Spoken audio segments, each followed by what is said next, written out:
Everyone, daily routine শুরু আজকে। আর কুয়াশাটা আজকে ঝলমলে রোদ্দুর উঠেছে। মেয়েকে আবার স্কুলের জন্য রাস্তায় নিয়ে এসেছি, বাসে চড়িয়ে দেবো। তারপরে আজকে আর ঘুরতে যাওয়া হবে না, যেহেতু ওর বাবা এখনও অফিস থেকে বেরোয়নি, খাওয়া দাওয়া করেনি। নাহলে এই ফাঁকে একটু ঘোরা হয়ে যেত। আজ আর ঘুরতে যাওয়া হবে না। তো দেখো, এখান থেকে দেখা যাচ্ছে সর্ষের ক্ষেতটা কত সুন্দর লাগছে। ওই যে সর্ষের ক্ষেত। বাবা হাই করে দাও। দেখো কে আসছে, ছোট্ট মোনা। কিন্তু ছোট্ট মোনা, ওলে বাবলি ওলে বাবলি ওলে বাবলি ওলে বাবলি। আদা গায়ে হাত দিয়ে নেবো। কই দেখি দেখি দেখি, ছোট্ট মোনা এসছে।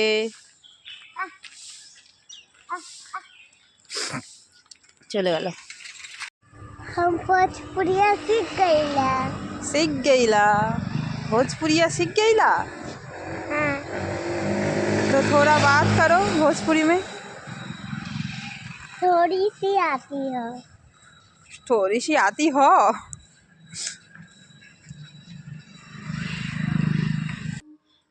কারণ ইউপিতে মাছের কোয়ালিটি তো সেরকম ভালো পাওয়া যায় না, ভ্যারাইটিসও পাওয়া যায় না। কিন্তু আজকে ওর বাবা কিনে নিয়ে এসছে মাছগুলো। দেখো কত সুন্দর ফ্রেশ মাছ, আর কত বড় বড়। আর এর দাম হচ্ছে মাত্র 120 টাকা কিলো। মাত্র 120 টাকার কিলো। এত তাজা মাছ পশ্চিমবঙ্গে পাওয়া যাবে? আই থিঙ্ক পাওয়া যাবে না। এরকম মাছ পশ্চিমবঙ্গে একেবারেই মানে এত কম দামে অবশ্যই পাওয়া যাবে না। দেখো কি বড় বড় মাছ। আজকের মাছ দেখে আমি খুব খুব খুব খুশি হয়েছি। কারণ কি, এরকম মাছ আমি আমার এখানে আসা প্রায় 7-8 মাস হচ্ছে, তো এরকম মাছ আমি কোনো দিনই দেখিনি। দেখো এক একটা মাছের সাইজ দেখো, দেখো পুরো সাইজ কত সুন্দর। মাছগুলো কাটবো, ভাজবো, বা কেটে বেছে ভাজবো। রাত্রিবেলায় শুধু ভাজা খাবে, কালকে হবে তরকারিও দেখাবো, আর কাটা বাছাটাও দেখাবো আজকে।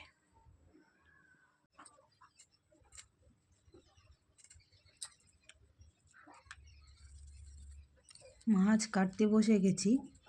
কাটতে প্রায় আধা ঘন্টার উপরে লাগবে। যতগুলো মাছ আছে কাটতে বাছতে প্রায় আধা ঘন্টার উপরে লেগে যাবে। তো কেটে বেছে নিই, তারপরে বাকিটুকু দেখাচ্ছি। মাছ কেটে বেছে দিয়ে লবণ হলেও কত সুন্দর লাগছে দেখতে। এখানে কাঁচা, এখানে ভাজতে।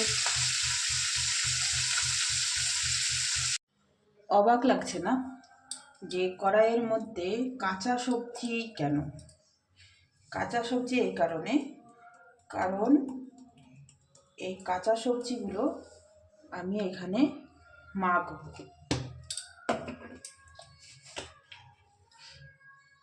সব একসাথে তেল লবণ দিয়ে আমি এখানে মাখবো। কেন মাখবো জানো? কারণ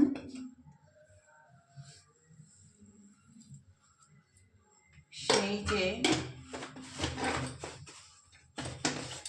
মায়া মাছ এনে দিয়েছিল, সেইগুলো আমি এইভাবে রান্না করব।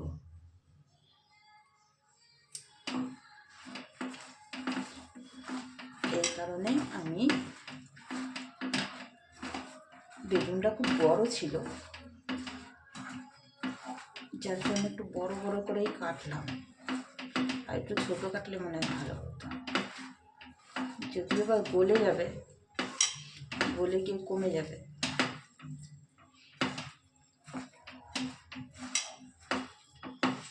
এভাবে মেখে নেব আগে।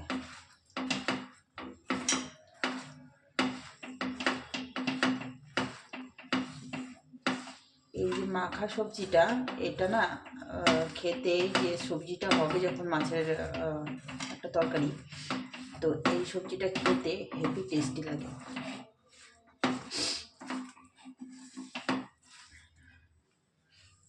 গেল আমার মাছ মাখানো,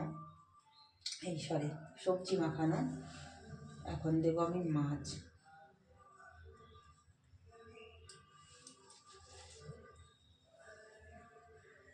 এই যে মাছ নিয়ে চলে আসলাম, মাছগুলো দিয়ে দেবো।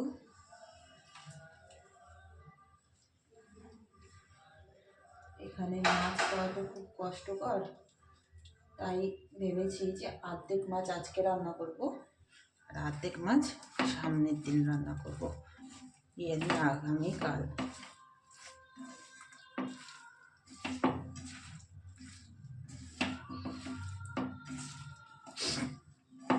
দেখো আমি কিন্তু এখনো গ্যাস ধরাইনি, গ্যাস না ধরিয়ে মেখে নিলাম। এখন সামান্য পরিমাণে জল দেব, সামান্য পরিমাণে, কারণ বেগুনে জল ছাড়বে। সামান্য পরিমাণে জল দিয়ে দেবো। দেখো অল্প একটু জল দিলাম, বেশি না। এখন আমি গ্যাসটা ধরিয়ে দেবো, আস্তে আস্তে ফুটবে, রান্না হবে, তখন টেস্টটা বেরোবে।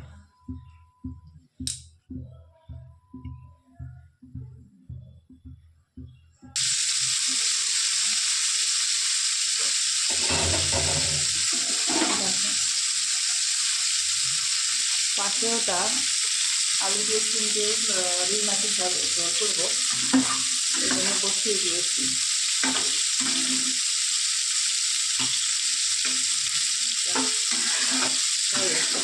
প্রায় হয়ে গেছে। এটা এত কম সময় লাগে, মানে মিনিটে হয়ে যায়।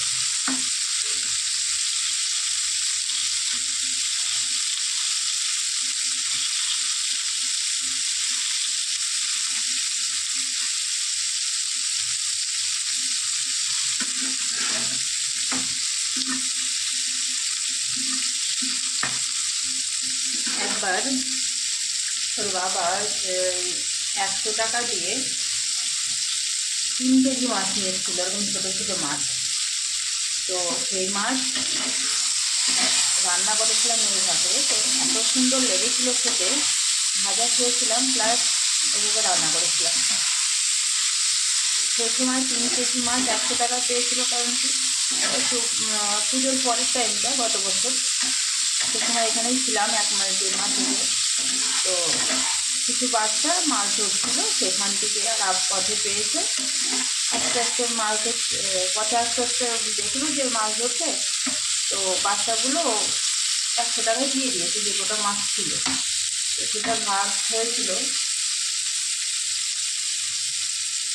ভাগ হয়ে অফিসিয়াল কলিগরা নিয়ে গেছিলো, আর আমরা কিছু রান্না করেছিলাম। অফিস কলিগরা তো রান্না করেছিল, সেগুলো খেতে পারিনি, ফেলে দিয়েছে। কিন্তু আমি যেটা রান্না করেছিলাম হেভি টেস্টি হয়েছিল।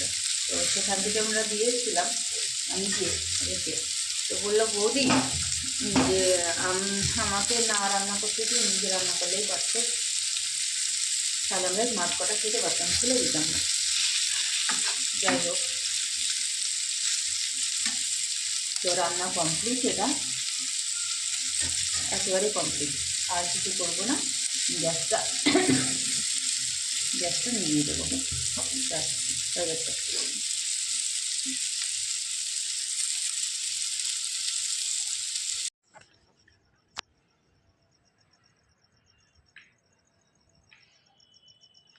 বিকেলবেলায় সন্ধ্যার আগে আগে জামা কাপড় তুলতে ছাদে গেছিলাম। তো এত সুন্দর সন্ধ্যার একটা আবহাওয়া, মানে প্রকৃতির এত সুন্দর একটা মানে ভিউ, সেটা না তুলে পারলাম না, এত সুন্দর লাগছে দেখতে।